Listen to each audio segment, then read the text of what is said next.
What you have to do is really begin to think about this story so you can really begin to connect the story to the people that are around you. People who will be able to take that idea and help be able to move that idea forward. The next concept that we're going to talk about is identity. How many people here were born with a name? Right? So every single person started out life with an identity. Every single thing that you interface or interact with has some form of identity to it.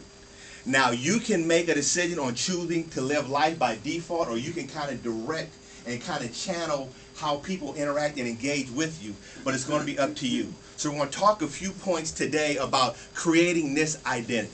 What is this identity? Part of that identity that you want to own the identity.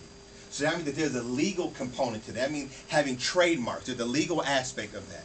The other part is that there's a conversation that's taking place online. You can own the legal identity, and somebody else can control the conversation that relates back to your personal brand, that relates back to the business brand that you have. And so you have to understand that aspect of it. You have to make sure that when you're creating the entities online that they're social so people can and engage with them. So think about the social network URLs and making sure that those are consistent across multiple different channels. Thinking about all the things that you're doing. Your About page is the most viewed page on your website. Is it media ready? Is it written in the third person? Can people look at that and find the current events and things that you're working on that are relevant to the things that you want to be able to communicate to be able to take you to the next level? Those are things that are going to be critically important in terms of being able to do that. Now, I am a Kohan fan, so you can see the Kohans right here. Don't touch the screen. Oh, okay. I won't touch the screen again. She told me that on the birthday. I'm sorry. I'm sorry. Okay. All right. But it didn't break, right? Okay.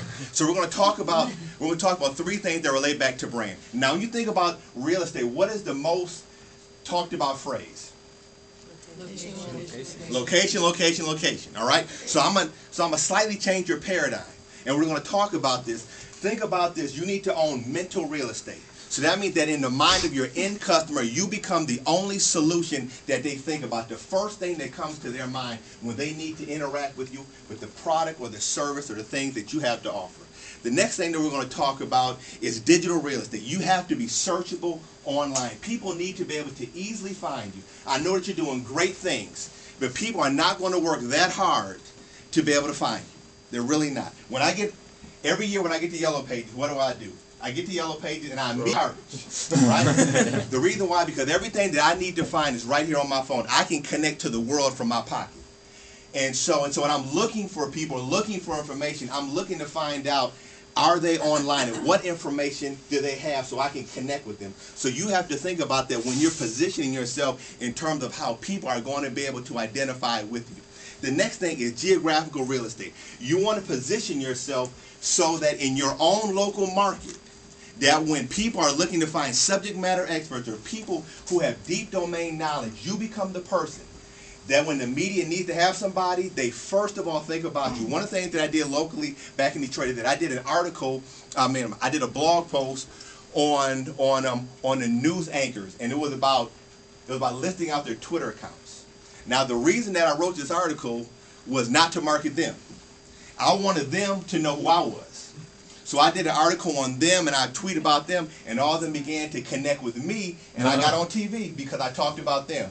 But I had an ulterior motive. But the motive was not to manipulate them, but was to showcase them, and it really resonated. So you have to always look for win-wins. And so I'm looking for ways to be able to create opportunities for myself, right? Now also in doing this, you want to be able to humanize yourself. So I'm going to show you this one little thing here. All right. So I had a chance to, so part of doing what I did, it gave me an opportunity to be on CNN, meet Soledad, and do some really, really cool things because of what I was doing in my local market. Right. And so it's very important to be able to understand that, to be able to get bigger opportunities. Now I want you to also to think about creating this digital hub. Part of what you have to do is that you have to be able to create a place where people can go to online. Part of that is going to be an owned and a rented strategy. So that means that you have a .com that you can drive people to. You have social links that are going to be outposts that you can shift people out to. And this is part of what I did. I did this photo shoot. So when you see this picture, what do you think of? Come on, say something to me. You. Me. Great answer. Anything else? Serious. Thinking. Smart. Yeah. With glasses. Glasses. Handsome. Oh, that's a great answer right there. Anybody else? Anybody else? Okay, but I was very purposeful in terms of the image that I wanted to project. So when people saw me, I wanted them to think that this guy can solve my problems. And so that was part of putting that together.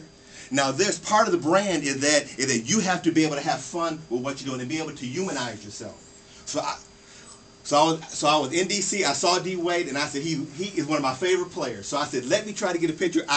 So I got her on the security guards. Came in.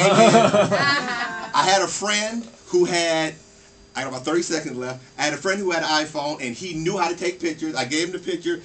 I talked to Gabrielle Union to see if she wanted to be in the picture. She said no, and my friend snapped her anyway, right? And what I did is that I posted a picture online, and then I did an article on 6 ways to disrupt Dwayne Wade and Gabrielle Union. He saw it, he retweets it, called it genius. So I'm creating an actual touch point. So even in your brain, look for ways to be able to do things in real time. And the last point, because I'm rushing through everything, is that you have to think about disrupting yourself. And I'm going to give this example. Apple is masterful at disrupting themselves. They own 75% of the MP3 market, and they decided to cannibalize their sales by coming out with the iPhone and increasing market share. And we'll look at another example. A New York company, Kodak, owned the film industry, over 90% of the industry, and they created the digital camera and did not want to shift. They went bankrupt in January of 2011.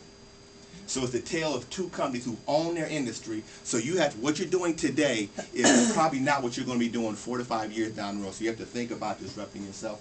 My name is Hajj Flemmings, and I'm over time.